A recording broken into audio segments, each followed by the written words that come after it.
Elliot, salut, bienvenue dans les coulisses du Web3. Salut. Merci pour ta venue. Tu es cofondateur de Safari. On va revenir sur ce qui est Safari et la communauté Safari. Déjà, pour commencer, est-ce que tu peux te présenter rapidement et me dire ce que tu as fait avant Safari? Oui, bien sûr, merci de me recevoir. Je m'appelle Elliot, j'ai 26 ans. Comme tu l'as dit, je suis cofondateur de Safari. Safari, en deux mots, on va y revenir, mais c'est quoi? C'est Google Analytics pour le Web3. C'est une solution pour connaître toutes les analytics sur les sites Web3, donc savoir d'où viennent les wallets, de quel channel, comment optimiser ses campagnes marketing. Donc, j'ai lancé Safari il y a 2 ans avec mon cofounder Justin, du coup aux États-Unis. Donc avant de fonder Safari, Safari, c'est ma deuxième boîte.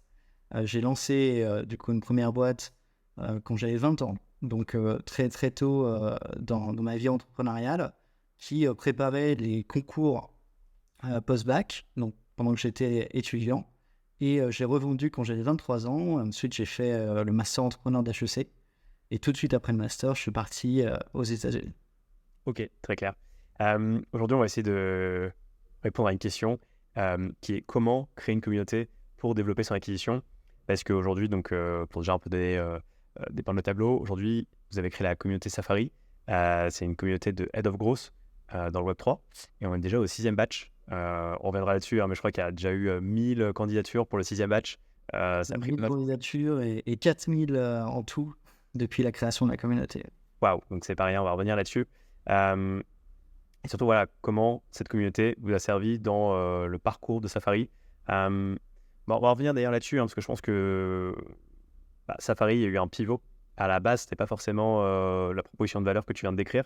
Et c'est hyper intéressant de revenir, quelle était la proposition de valeur de base et comment vous avez réussi à pivoter pour aller vers la nouvelle proposition de valeur.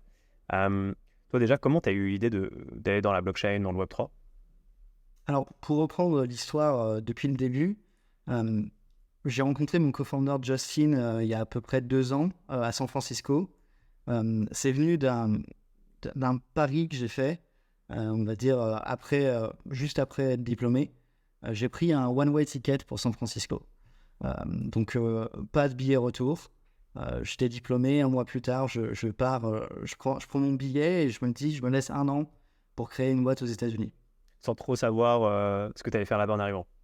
Exactement, voilà. J'avais quelques idées, quelques projets en tête, mais mon objectif, c'était vraiment de connaître l'écosystème américain. J'avais déjà lancé une boîte en France que j'avais revendue, je connaissais un petit peu, et j'avais envie de sortir de ma zone de confort. Ce qui était particulier à l'époque, c'est qu'on sortait tout juste du Covid, on était en 2021, donc c'était un petit peu, j'ai dû passer 2 semaines au Mexique, par exemple, pour rentrer aux États-Unis. Mais effectivement, donc j'arrive aux États-Unis du coup en août 2021 et à cette époque-là, donc je rencontre Justin et on a des compétences un petit peu qui sont complémentaires. Donc Justin est américain, à l'époque il était donc Head of Growth, euh, Manager dans une boîte série C backée par Sequoia, une marketplace de talent manager, donc quelque chose dans HR, et on décide de creuser des idées un peu HR sur ces sujets-là. Quelques mois plus tard, donc Justin quitte son job et on va lancer l'aventure full-time. Alors, il le Et quitte pour bosser avec toi ou parce que pour bosser avec moi, ouais, tout à Ok. fait. Donc on commence l'aventure full-time. Aventure super excitante, puisqu'effectivement, à l'époque, j'étais aux États-Unis, et puis durant ces 2 dernières années, j'ai fait des allers-retours entre les États-Unis et l'Amérique latine, donc j'ai à peu près vécu dans tous les pays d'Amérique latine pour rester sur les time zones américaines et pour pouvoir bosser avec Justin.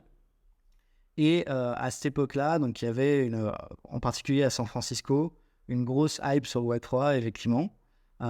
Et en fait, on se rend compte de quelque chose d'assez surprenant, c'est que même si le Web3 est en train de grossir, d'exploser, on parle beaucoup d'adoption, personne ne parle vraiment de marketing dans le Web3. Et personne ne parle de growth dans le Web3. Et nous, en fait, on arrive dans cet écosystème-là en ayant des compétences à la fois produit et growth, en connaissant moins bien le Web3, mais on sent qu'il y a une anomalie. sur ce marché-là. Et c'est vrai parce qu'à l'époque, beaucoup de projets grossissaient avec de façon massive, sans calculer aucune métrique. Donc, sans savoir d'où venaient les utilisateurs, sans savoir comment en attirer plus, comment calculer la rétention de ces utilisateurs. Et de là vient l'idée de Safari. Donc, d'abord, comme tu l'as dit, de créer une communauté autour des Head of Growth dans le Web3 qui n'existait pas à l'époque. D'accord, donc en fait, la communauté, c'était vraiment on va dire la V0 avant même de faire un premier produit, ouais. Voilà, tout à fait. Alors, on avait déjà l'idée, comme on venait du monde du growth et du produit, qu'il fallait construire un produit à un moment donné. Ouais. Donc, on avait déjà cette idée-là en tête. Le problème, c'est que quand tu arrives dans un moment de hype comme ça, beaucoup d'équipes, en fait, commencent direct par le produit, commencent direct par coder 6 mois, voire 1 an, des produits, des fois, qui ne vont jamais être utilisés. Donc ça, on savait, moi, j'avais déjà créé une boîte par le passé. Je savais que c'était l'un des plus gros, une plus grosse erreur qu'un founder peut faire. Et donc, on a décidé de créer la demande avant l'offre. Et cette demande-là, de l'éduquer effectivement à un produit qu'on allait créer, ou en tout cas d'avoir des retours suffisants qui nous permettent ensuite de lancer un produit. Et en fait, finalement, on a créé cette catégorie qui n'existait pas encore, du Web3 Growth. On a été un petit peu les premiers en lançant cette catégorie, et ça a permis ensuite de créer une narrative autour de il faut calculer ces taux d'engagement, ces taux d'acquisition en Web3 et d'éduquer un certain nombre d'équipes qui étaient très techniques, mais pas forcément effectivement très aware de ces problématiques marketing. Ouais, hyper intéressant ce que tu dis. J'ai pas mal de sujets sur lesquels je voudrais rebondir. Le premier, effectivement, c'est que j'ai l'impression qu'il y a beaucoup encore d'applications décentralisées, Web3, qui, en fait, n'ont aucune visibilité sur leur base utilisateur. Comme, en fait, ce sont des wallets qui se connectent, souvent, ils n'enregistrent pas les wallets en base de données, et donc, ils ne sont pas capables de dire, voilà, on a tel nombre d'utilisateurs, tel nouveau user se sont connectés cette semaine, on a tel utilisateur actif cette semaine, et que finalement, voilà, même ce BABA-là, il n'est pas encore réalisé aujourd'hui. Exactement. Donc ça, c'est vraiment dommage, surtout qu'on y reviendra certainement, mais la wallet en soi, c'est une super opportunité marketing, dans le sens où, d'une part, c'est pseudonymous, donc tu n'es pas en train de collecter les numéros de téléphone, toutes les infos qui te permettent d'identifier des utilisateurs, comme on a vu les dérives d'Internet, tu vois, ces dernières années. Donc on a cette dimension de privacy. Et d'un autre côté, tu n'as pas le nom, le prénom, mais par contre, tu peux avoir une liste des transactions, de la balance et du comportement de la wallet qui te donne des informations des comportements d'achat, par exemple, d'un utilisateur. Donc en fait, c'est comme si tu avais accès au compte en banque sans savoir qui est le propriétaire. Et donc ça, effectivement, c'est une mine d'or qui aujourd'hui peut être utilisée par les Head of Growth et ces projets-là pour mieux définir leurs produits, mieux savoir quelle stratégie adopter, mieux réduire leur coût d'acquisition. Donc toutes ces données. Ouais, et pour extrapoler un peu, aujourd'hui, par exemple, quand je vais sur un réseau social comme Instagram, je suis content d'avoir des pubs ciblées parce que voilà, je préfère être targeté par des trucs que j'aime bien que des trucs qui ne me concernent pas. Le problème, par contre, c'est que il y a une notion de vie privée qui n'est pas forcément respectée parce qu'en fait, c'est le profil Gary Bédeza qui a tel âge, telle profession qui est ciblé. Et donc, en fait, on va dans la dimension privée. Et là, justement, on va pas dans la dimension privée, mais on peut quand même faire du targeting, on va dire ciblé, mais anonyme. Voilà, tout à fait. Et ces enjeux de privacy, en fait, aujourd'hui, on arrive dans un contexte où ils sont en train de nous éclater à la figure, entre guillemets, de ces années, de ces 15 années, ou ces 20 années où on a traqué à peu près tout. Il y a plusieurs changements qui arrivent aujourd'hui dans ce contexte-là, et c'est pour ça aussi qu'on a choisi de créer cette alternative à Google Analytics. Aujourd'hui, il y a le changement d'abord effectivement des cookies. Les cookies ont été créés en 1994, et donc ça fait à peu près 30 ans. Et en 2024, Google va les faire disparaître petit à petit. Donc ça, changement de paradigme énorme. Toute la façon dont on a pu concevoir les ads sur Internet, le retargeting dont on parlait, etc., est en train de changer. Donc Google met en place ce qu'on appelle une privacy box, mais qui est un peu une black box. C'est-à-dire qu'on ne sait pas, effectivement, il va falloir rassurer sur la capacité à bien faire des campagnes marketing avec ce nouvel outil.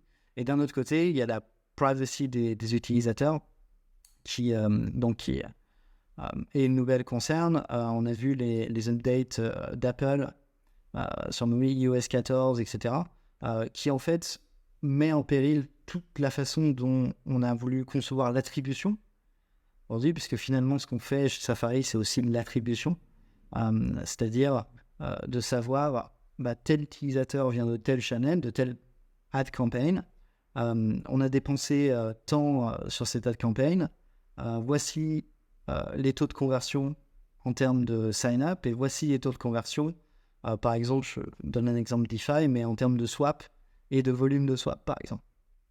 Et donc effectivement, ça c'est de l'attribution, et jusqu'à maintenant, elle reposait sur les cookies. C'est un vrai problème, parce qu'aujourd'hui, par exemple, admettons, je suis un utilisateur, je clique sur une pub Instagram, je clique sur une pub TikTok. C'est possible en fait que TikTok et Instagram s'attribuent tous les deux la conversion. Si je convertis, que je fais l'action désirée, par exemple, je m'inscris. C'est un vrai problème parce qu'aujourd'hui, avec les cookies, les métriques données par les plateformes ne sont pas forcément respectées et vont en général gonfler les chiffres pour s'attribuer à chaque fois le succès, alors que ce n'est pas forcément le cas. Exactement, ouais. J'ai beaucoup entendu de retour les ads Facebook, tu vois, Facebook te donne un montant que tu dépenses et te calcule même, tu vois, le coût d'acquisition, que les pubs Facebook sont toujours bonnes, tu vois, par exemple. Ouais. Donc effectivement, t'es incentivé à faire plus en plus de pubs sur ces sujets-là. Mais l'enjeu des cookies, c'est aussi que les cookies, en fait, sont cross-websites. Donc, c'est-à-dire que toi, dans ta navigation, tu vas aller sur un site, puis aller sur un autre, et Google va sauvegarder l'historique. C'est-à-dire que sur tous les sites où tu vas pouvoir aller, Google a une vision exhaustive de qu'est-ce que tu fais minute après minute. Donc, c'est ça la façon dont les ads étaient générés, c'est-à-dire qu'on peut savoir ton comportement. Avec la disparition des cookies et nous, ce qu'on fait avec Safari, c'est-à-dire qu'on n'utilise plus de cookies. Déjà, on a créé du coup cette alternative aux cookies où finalement, quand tu viens sur un website, tu es anonyme. Et c'est à partir seulement du moment où tu vas accepter de connecter ta wallet qu'on va pouvoir savoir où est-ce que tu as connecté ta wallet ailleurs et quelle transaction tu as fait. Mais du coup, ça permet d'avoir une idée de consentement qui est beaucoup plus... J'ai envie d'utiliser ce site, cette application, qui est beaucoup plus poussée que le simple pop-up, qui est d'ailleurs que les gens ne supportent plus, qui est accepter les cookies ou pas. Ouais, carrément. Et d'ailleurs, pour venir là-dessus, j'ai l'impression qu'il y a quelques années, il n'y a même pas ce consentement qui était demandé. Les cookies étaient demandés automatiquement, sans même t'inscrire en tant qu'utilisateur et te créer un compte. Dès que tu arrivais sur la page, tes cookies étaient récoltés. Je voulais, avant qu'on parle un peu justement comment vous avez eu l'idée, comment vous avez pivoté, tu parlais d'un concept vraiment intéressant, c'est, comme tu le disais, générer de la demande avant de créer l'offre. Et c'est vrai que pour toi, est-ce que tu intègres finalement, l'acquisition, la partie grosse commercialisation du produit dans le produit en fait? Parce que c'est vrai que souvent on dit j'ai telle idée, je vais faire ça, et donc on est très focus produit, mais en fait, mais comment tu le commercialises? Et j'ai l'impression que c'est un peu un tout en fait. Exactement, donc on dit, moi j'ai eu la chance effectivement d'être second time founder, entre guillemets, où j'avais eu, on dit souvent que les first time founders sont obsédés par le produit, et les second time founders sont obsédés par la distribution du produit. Donc c'est une vérité parce que la réalité aujourd'hui, c'est pas parce que tu construis quelque chose que les gens vont venir. Voilà. Ça, c'était le cas peut-être il y a 20 ans, où je parle de software évidemment, où les gens pouvaient, il y avait une nouveauté, Aujourd'hui, dans le monde du software, c'est de plus en plus incrémental, c'est-à-dire que la valeur qui est créée par chaque nouveau software, finalement, elle décrease parce que il y a de plus en plus de compétiteurs sur le marché. Donc la question, c'est comment tu fais pour te différencier? Comment tu fais en fait pour sécuriser une part de ton audience, de tes clients, et comment tu fais en sorte que voilà, le produit A ne peut pas être comparé ou est incomparable d'une certaine manière au produit B. Donc ça, c'est souvent ce que cherchent les investisseurs à finalement créer un moat, entre guillemets. Nous, on l'a fait par l'intermédiaire d'une communauté, c'est-à-dire que l'avantage d'une communauté, c'est que c'est un espace unique, où il y a un effet de réseau, c'est-à-dire que finalement, tu ne peux pas forcément reproduire une communauté, puisque chaque membre est interconnecté. Donc, chaque membre va apporter de la valeur, et plus il y a de membres dans la communauté, plus il y a de la valeur dans la communauté, et finalement, plus ça donne envie aux autres de rentrer dans la communauté. Donc sur ça, on a très vite en fait voulu créer ce mécanisme-là.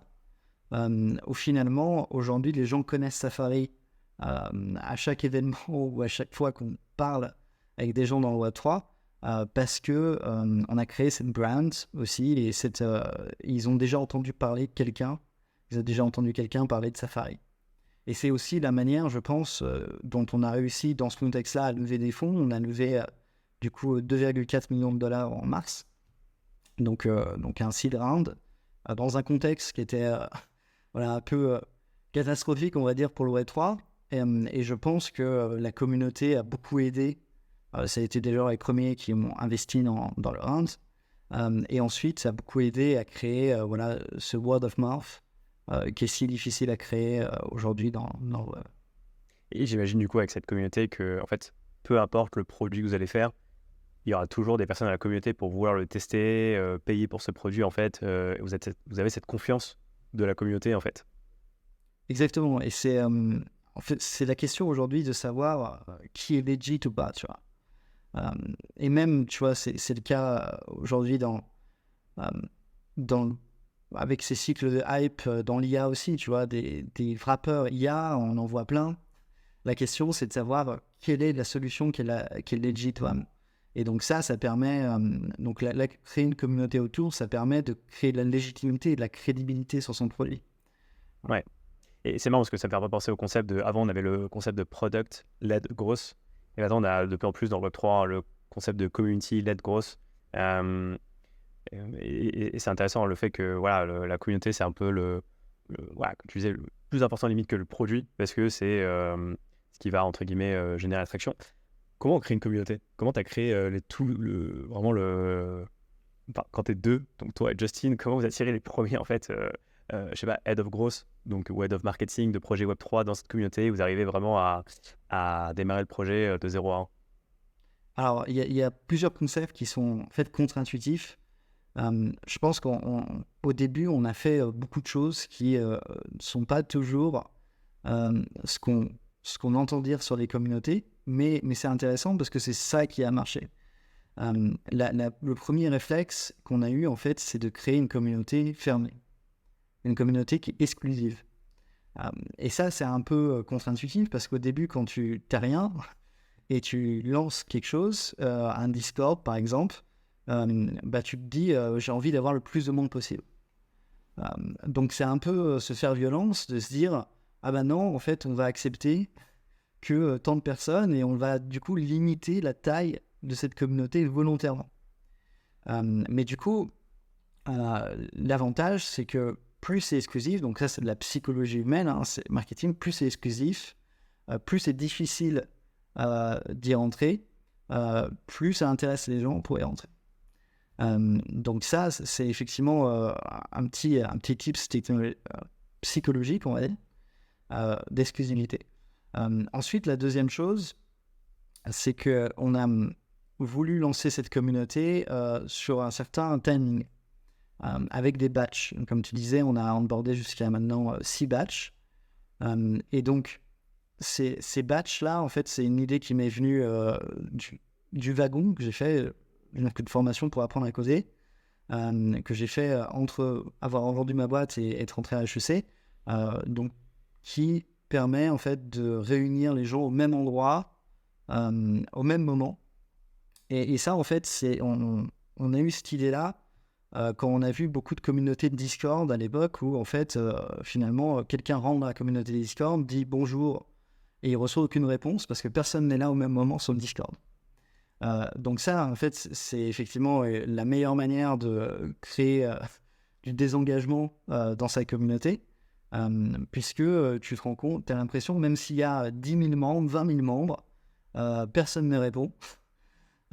Et effectivement, c'est très difficile d'avoir tout le monde au même endroit. Et donc de créer une sorte de timing avec effectivement de savoir quand annoncer la communauté et quand elle va démarrer.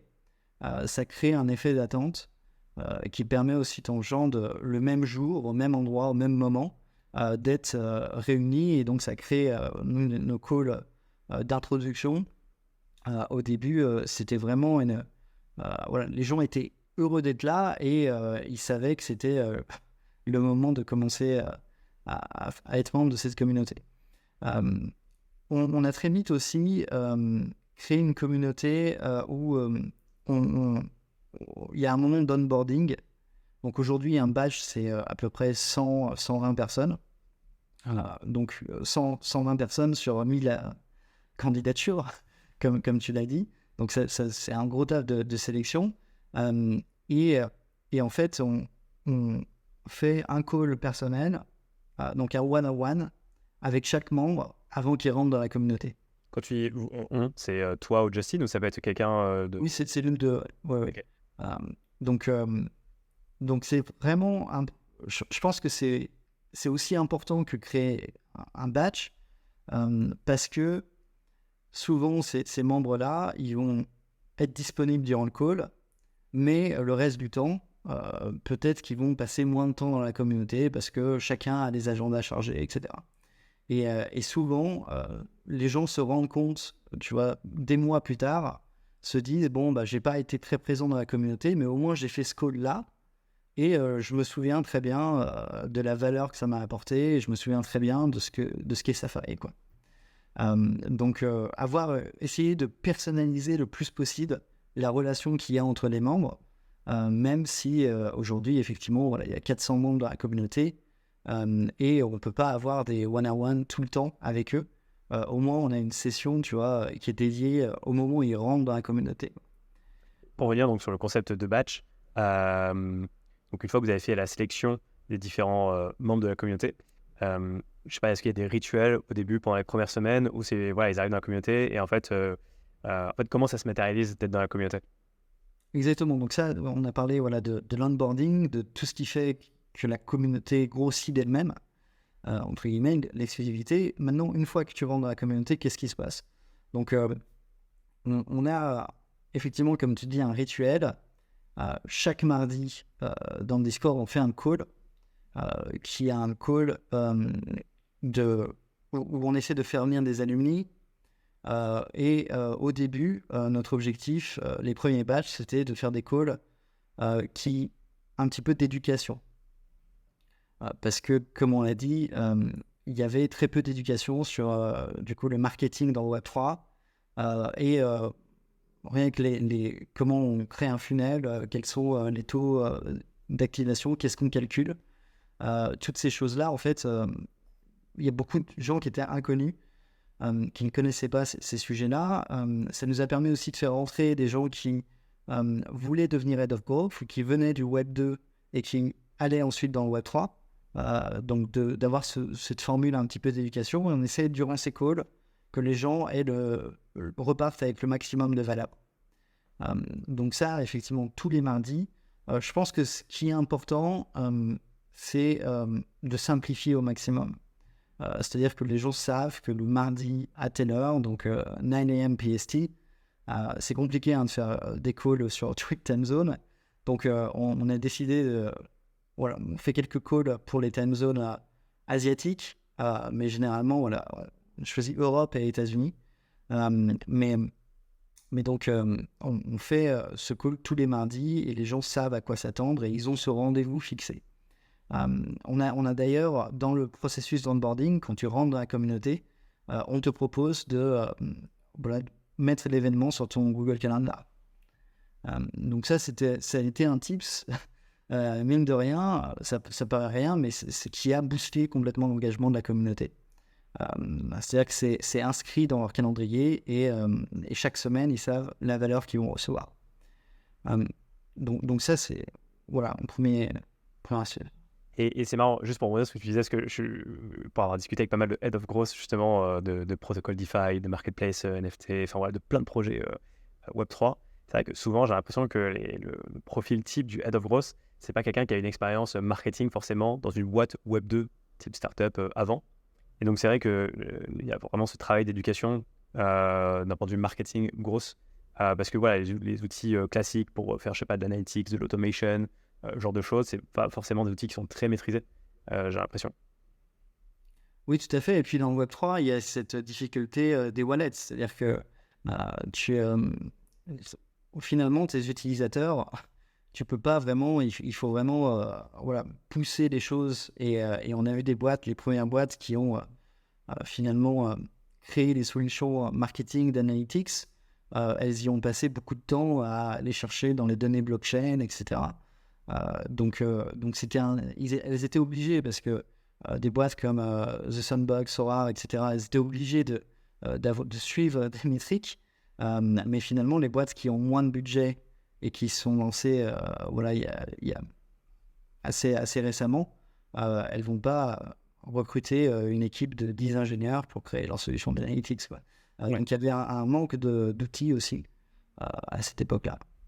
Alors, j'ai l'impression aussi quand même qu'il y a pas mal de boîtes, justement, de type des Sora, de Sandbox, qui seraient tentées en fait de développer quand même ces solutions-là en interne, soit faute de solutions sur le marché, encore pas que j'ai l'impression que le marché est quand même bien couvert à ce niveau-là en termes de solutions, soit par crainte d'être peut-être limité et de se dire, voilà, si on le fait en interne, au moins, il n'y aura pas ces limitations, on ne dépend pas d'un acteur tiers, ouais. Oui, tout à fait. Après, il y a toujours un moment, tu vois, pourquoi les SaaS offrent des solutions enterprise, Ouais. c'est justement parce que les gens, à certains niveaux, commencent à avoir un besoin de customisation, quoi. Donc effectivement, il y a forcément à un moment, à une certaine taille de boîte, les gens commencent à vouloir plus en plus de features, de sécurité. Effectivement, ce qui nécessite de créer en interne. Mais en fait, c'est toujours un choix, tu vois, qui est dédié à l'équipe, parce que si tu crées en interne, bah, tu mobilises des ressources pour quelque chose qui n'est pas forcément core métier ou que tu as besoin, mais peut-être que tu vas les allouer à autre chose. Et finalement, ces boîtes qui ont grossi très vite, elles avaient besoin aussi finalement de résoudre ces problèmes très vite là. Ouais, carrément. Et pour venir justement sur donc les rituels, tu sais, donc il y a le fameux meet-up, enfin, le fameux call du mardi. Est-ce qu'il y a d'autres événements? Et j'imagine que le gros intérêt après la communauté, c'est de pouvoir interagir sur le Discord et de pouvoir aussi rentrer en contact facilement en one-to-one avec une personne de la communauté également. Exactement. Donc dès que quelqu'un rentre dans la communauté, effectivement, on a un directory des membres. Donc, ce qui permet de savoir qui est dans la communauté, qui rencontrer. On a aussi créé ce système de mentoring dès le début, ou en tout cas de buddy, où en fait, on match les gens entre eux. Donc on essaie de voir quelle est l'expertise, quels sont les besoins. On explore justement cette dimension-là dans le call d'introduction, d'onboarding, et on essaie de matcher les gens entre eux, ce qui permet de créer des rencontres.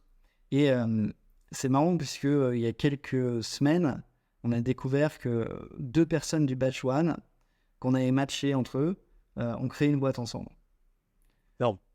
Donc il y a des stories comme ça qui sont intéressantes, et c'est là où on se rend compte qu'effectivement on a eu un impact peut-être sur la trajectoire de ces gens.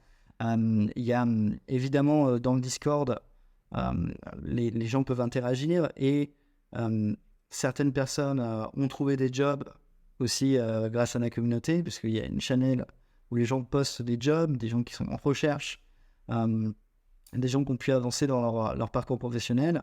Donc effectivement, cette notion de communauté, elle a vraiment pris de la valeur dans le Discord. Il n'y a pas seulement les calls, mais effectivement les interactions. Je pense que pour faire un petit peu la rétrospective aussi, cette notion de communauté, elle est assez nouvelle en France, en tout cas, ou en Europe, dans le sens où c'est quelque chose qui existait depuis longtemps aux États-Unis, des communautés professionnelles. On a un rapport différent avec le networking aussi aux États-Unis, avec créer un réseau, créer des relations qui permettent ensuite de se développer de façon particulière. En France, on a cette idée un petit peu du networking comme effectivement le charlatan qui va sonner à toutes les portes et essayer d'avoir un maximum de relations. Mais effectivement, il y a aussi cette vision américaine, et je pense que ce qui a aidé à avoir un bon retour sur cette communauté, à avoir de l'engagement qui est positif, c'est qu'il y a peut-être 40% de la communauté aujourd'hui qui est américaine, ou en tout cas sur le continent américain, en Amérique du Nord, donc qui a poussé une vibe différente peut-être. Ok. Et je me dis aussi, est-ce que vous avez pensé à monétiser cette communauté, dans le sens où on dit souvent ça en fait, que pour rendre quelque chose, pour faire une action à quelqu'un, c'est quand même mieux de le faire payer pour ça. Comme ça, on est sûr qu'il est conscient de la valeur. Est-ce que vous avez pensé justement à faire payer un abonnement annuel à la communauté Alors, conscient de la valeur, on peut le faire autrement. On l'a fait notamment par l'exclusivité, Ouais. dans le sens où effectivement, quand tu es sélectionné, tu te dis, voilà, c'est une opportunité et je ne peux pas la manquer. Donc ça, c'est le phénomène d'exclusivité. Et en fait, on n'a jamais cherché à monétiser cette communauté, justement parce qu'on voulait l'utiliser comme source d'acquisition pour le produit ensuite. Ok. Parce que c'est très dur finalement. Moi, je suis parti aux États-Unis pour lancer une boîte qui est VC backable, entre guillemets. Donc, on avait la même ambition avec mon co-founder Justin, de créer quelque chose qui puisse devenir suffisamment gros à l'avenir. Et souvent, les communautés sont très difficiles à scaler dans le temps, ce qui fait que même s'il y a certaines communautés qui sont financées par des VC et des investisseurs, je pense notamment des communautés aussi growth aux États-Unis. Mais en fait, le problème, c'est que ces communautés-là vont pas grossir indéfiniment. Et donc, nous, on a voulu justement permettre à cette communauté d'être une source d'acquisition seulement, et pas de chercher à monétiser. Et aujourd'hui, donc, c'est seulement toi et Justin qui réalisez la modération de la communauté, que ce soit pour les recrutements, mais aussi modérer la plateforme, modérer les échanges, voir si parfois ça part pas trop loin sur des channels. Voilà, tout à fait. On est deux. Alors surtout, Justin est vraiment à temps plein sur cette dimension-là. Et en fait, on a assez récemment switché la communauté du coup de Discord à Telegram. Ok. Donc ça, c'était un petit changement assez majeur quand même qu'on a fait récemment, parce que les outils changent aussi dans Web3, les habitudes changent. Les gens ont peut-être un petit peu délaissé Discord au cours des 6 à 12 derniers mois. Donc ça, il y a des changements. Il faut savoir s'adapter, parce que sinon, aussi, tu perds l'engagement. Et en fait, les principaux échanges qu'il y a dans la communauté, il n'y a pas de soucis de modération particulière. Les gens ne sont pas à publier des choses extrêmes. Mais c'est surtout beaucoup de conseils, de retours d'expérience qu'on essaie d'anticiper. La façon dont tu designes ta communauté aussi, dont tu designes ton Discord ou ton Telegram, en créant des channels thématiques, ça va aussi influencer les échanges. Donc voilà, il faut que les gens savent où ils doivent poster. C'est la plupart des remarques qu'on fait, c'est-à-dire que quand les gens postent dans la mauvaise channel, on leur dit non, il faut que tu postes sur celle-là. Voilà. Ok. C'est ça que je vous rejoins en termes du X. C'est quand même plus sympa aujourd'hui d'être sur Telegram avec. Surtout que sur Telegram, bon, on a différents channels comme sur Discord. Sur Discord, peut facilement se perdre avec tous les serveurs sur lesquels on est. Exactement, et puis effectivement, ça pop-up partout. Tu arrives effectivement dans la communauté, tu as plein de messages en attente. Donc voilà, il y a beaucoup de choses qui évoluent dans le Web3 aussi, quoi.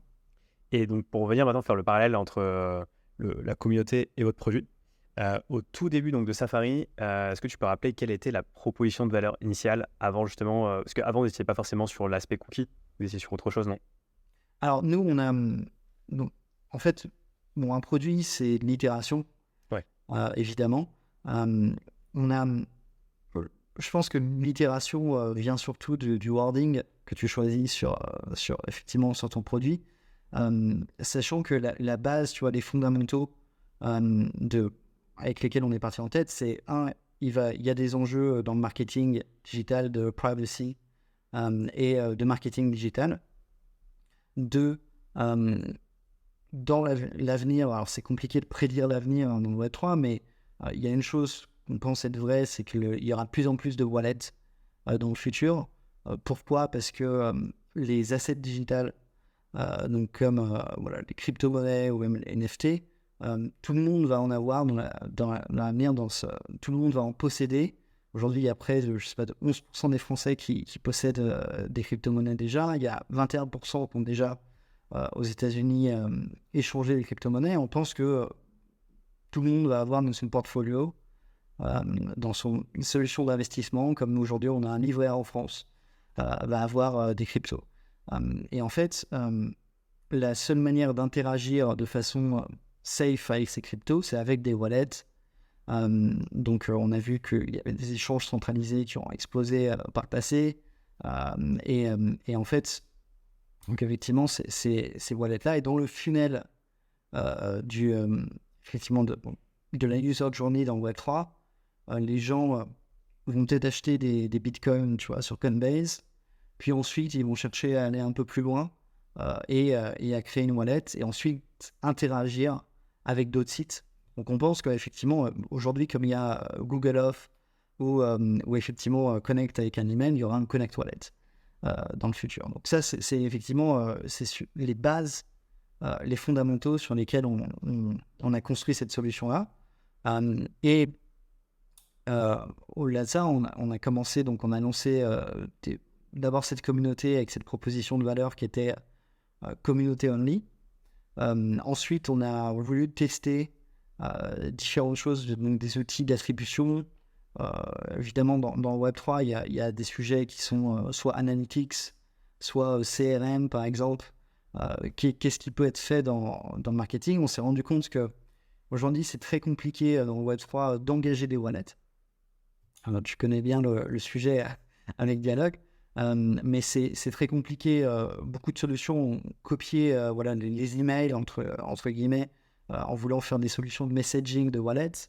Donc, finalement, voilà, c'est quelque chose qui est un peu à contre-courant, parce que tu veux justement avec une wallet avoir plus de privacy et pas recevoir des pop-up, pas recevoir des notifications push.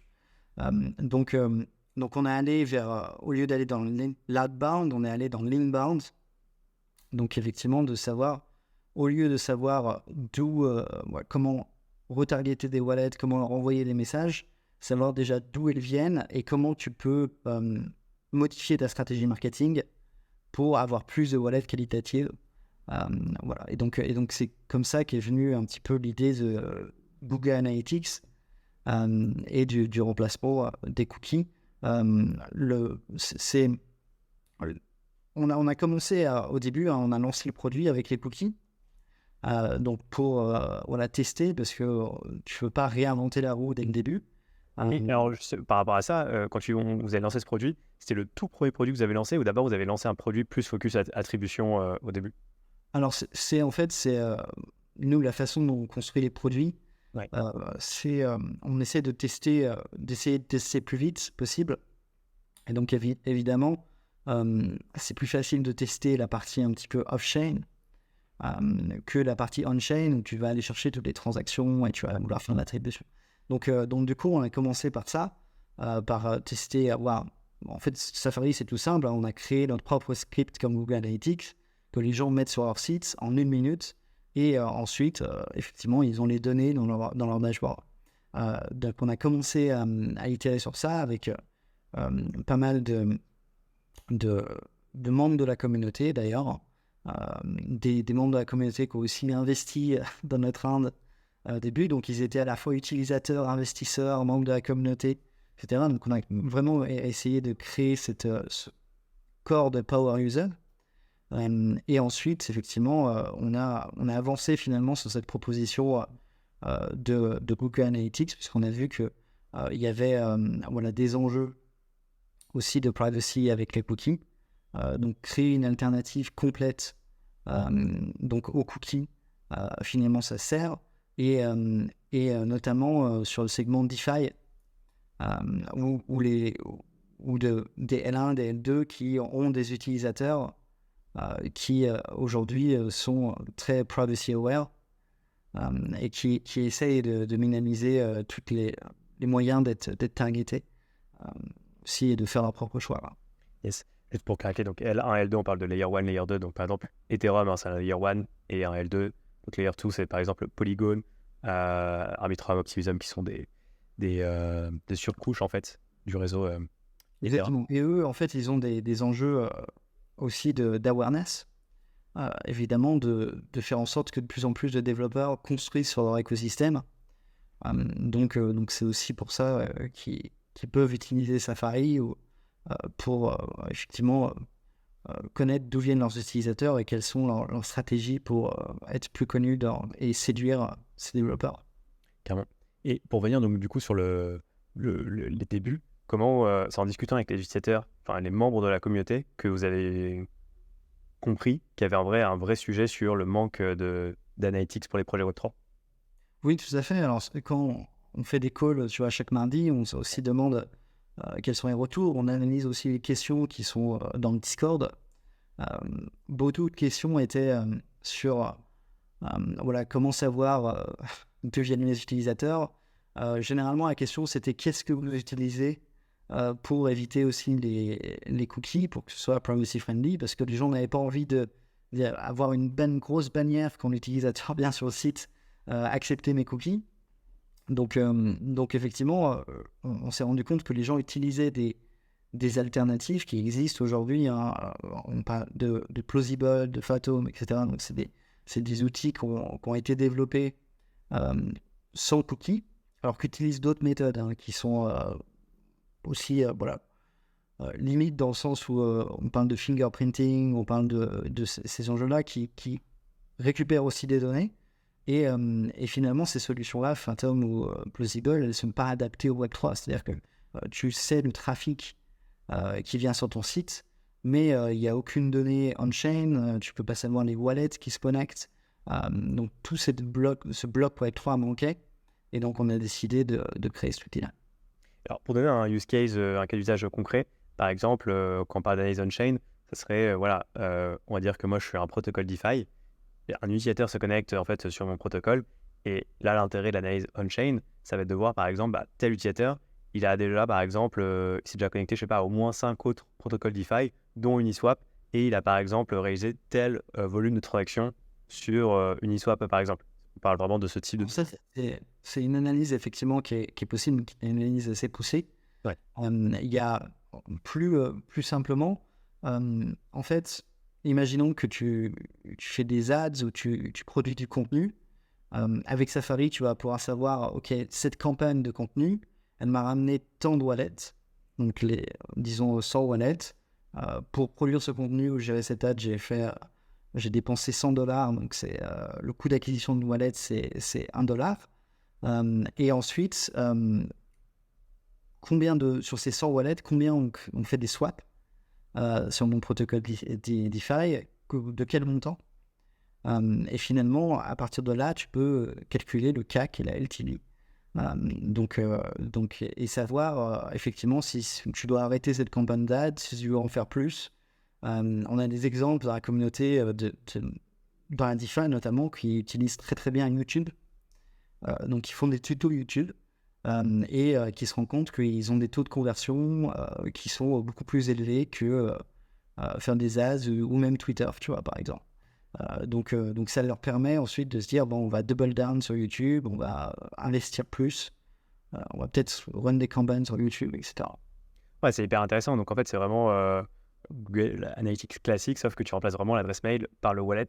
Et ça te permet en fait, comme tu le dis, de mesurer en fait la conversion de tes campagnes d'acquisition, comme tu dis, donc YouTube, Twitter, etc. Et après, voir qu'est-ce que ça va générer après en termes de conversion.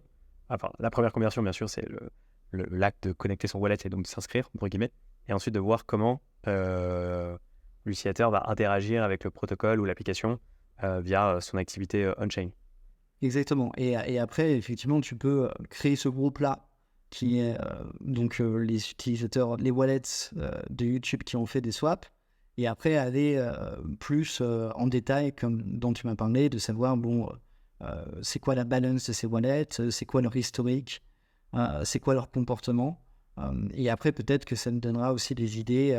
Par exemple, effectivement, s'ils ont interagi à une autre protocole où ils font partie d'une autre communauté, de faire des partenariats parce que tu as identifié ces whales, entre guillemets.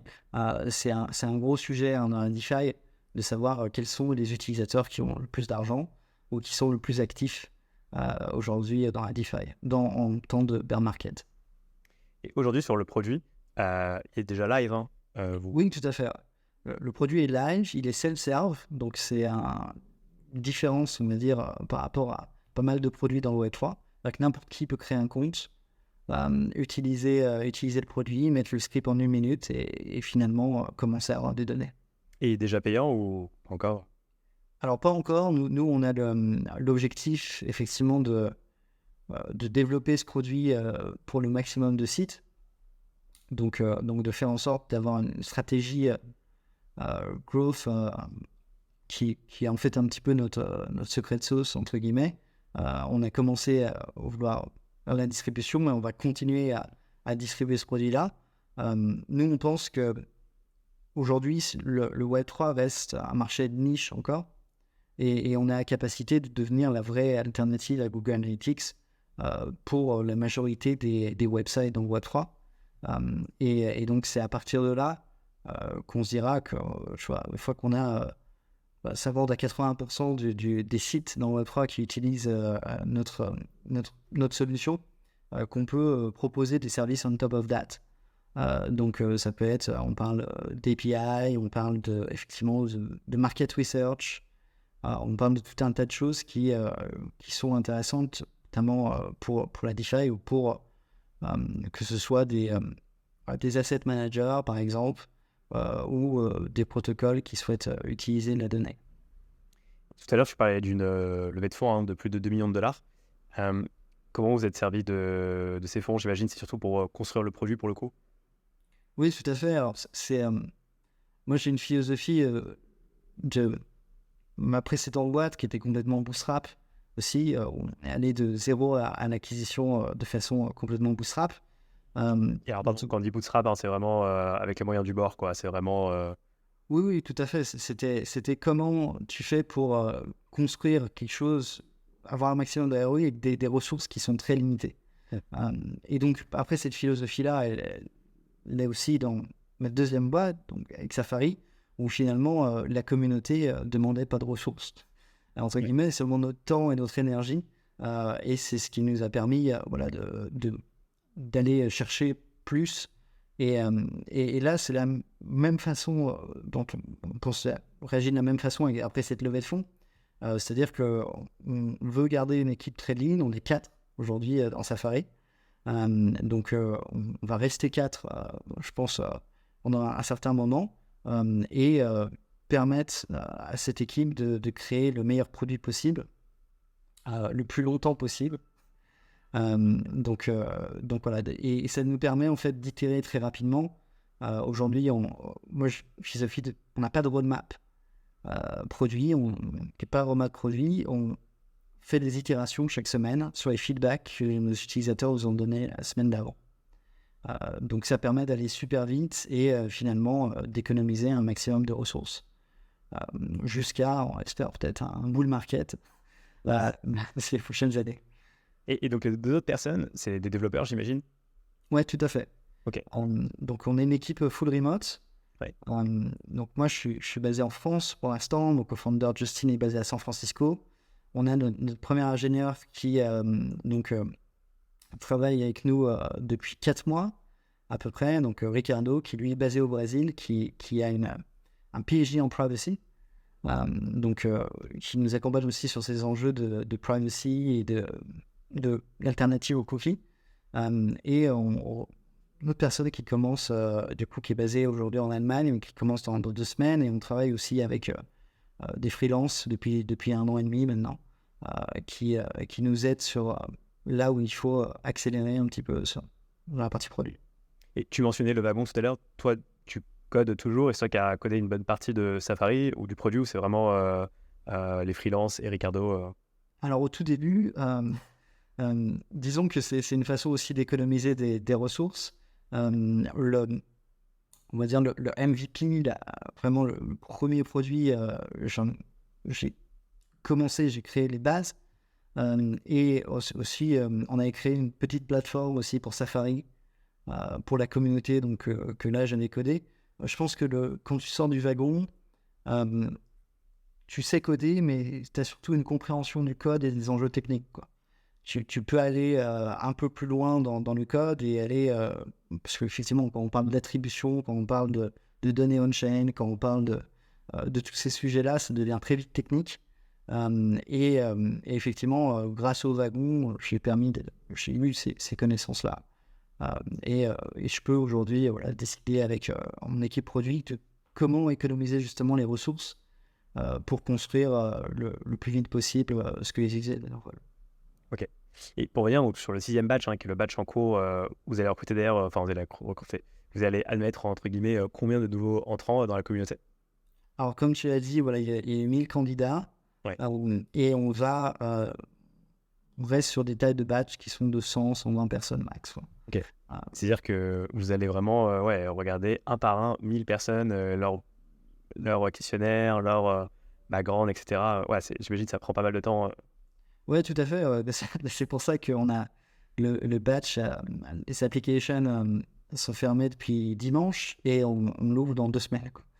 Donc voilà, on va pas faire ça pendant 2 semaines. Mais l'idée, c'est... tu vois, à chaque batch, il y a toujours des gens qui sont, entre guillemets, un petit peu shortlistés dans le sens où, tu vois, des head of course de protocole ou des gens qui, on sait qu'ils vont apporter beaucoup de valeur. Donc on sait qu'on veut admettre un certain nombre de personnes par batch qui sont bien placées dans l'écosystème. Et ensuite, effectivement, le but, c'est de revoir chaque application et de voir... En fait, la question, c'est comment ces gens-là peuvent apporter de la valeur par rapport aux thématiques qui existent actuelles. C'est-à-dire que comment faire grossir en bear market, comment faire en sorte que, notamment la DeFi, comment on parlait de créer de trouver les whales, de trouver les utilisateurs qui ont le plus d'argent dans la DeFi. Donc, comment on peut résoudre toutes ces problématiques-là? Quels sont les meilleurs membres de cette communauté à admettre pour le batch 6? Top. Et on arrive bientôt proche de la fin, mais je me demandais, parmi la communauté, donc tu as des utilisateurs qui utilisent déjà Safari qui ne sont pas dans la communauté, ou j'imagine que c'est beaucoup de personnes quand même qui sont dans la communauté Alors, des deux. Comme on a dit, quand tu intègres la communauté, tu n'es pas obligé d'utiliser l'outil. Ah, bien sûr. Ouais. Évidemment. Et inversement, il y a des gens qui utilisent l'outil qui ne sont pas encore dans la communauté. C'est toujours un enjeu, puisque quand on parle, c'est toujours difficile de passer de la communauté au produit.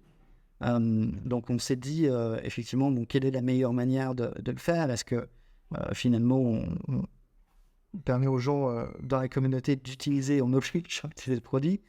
C'est pas la meilleure manière. Je pense que comme on disait, la communauté, c'est une manière de créer de la crédibilité, de la légitimité. Et ensuite, si les gens veulent utiliser le produit, ils peuvent. Et ça renforce effectivement l'intérêt pour le produit. Ok. Et une dernière question, du coup, ce serait quoi le conseil que je donnerais à quelqu'un qui veut créer une communauté from scratch dans le Web3 actuellement Alors, dans le Web3, je dirais il y aurait deux choses. Je pense que la première, c'est de partir vraiment sur une niche. Comme on disait, les communautés ne sont pas scalables à l'infini. Mhm. Et c'est toujours mieux de trouver un point commun entre tous les membres.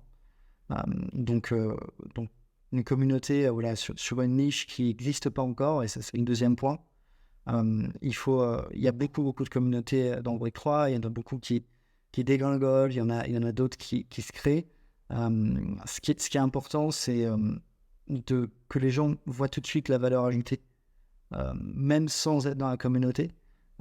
C'est-à-dire que nous, quand on a créé cette communauté de Head of Growth, finalement, on s'est rendu compte que tous les Head of Growth dans Web3 étaient un petit peu seuls dans leur coin. Et même, tu vois, si les gens d'une même industrie travaillaient sur des problématiques similaires, en fait, ils s'étaient des fois jamais rencontrés. Et donc ça, c'est vraiment ce que tu veux créer dans une communauté, c'est-à-dire que c'est faire rencontrer des gens qui se connaissent peut-être de nom, mais ne s'étaient jamais parlé avant. Donc voilà, quelques petits conseils. Super. Merci beaucoup, Elliot. Très intéressant comme épisode et je souhaite bon courage là pour la suite, la roadmap, les prochains utilisateurs. Et bravo encore, ouais. Merci à toi. Bonne journée.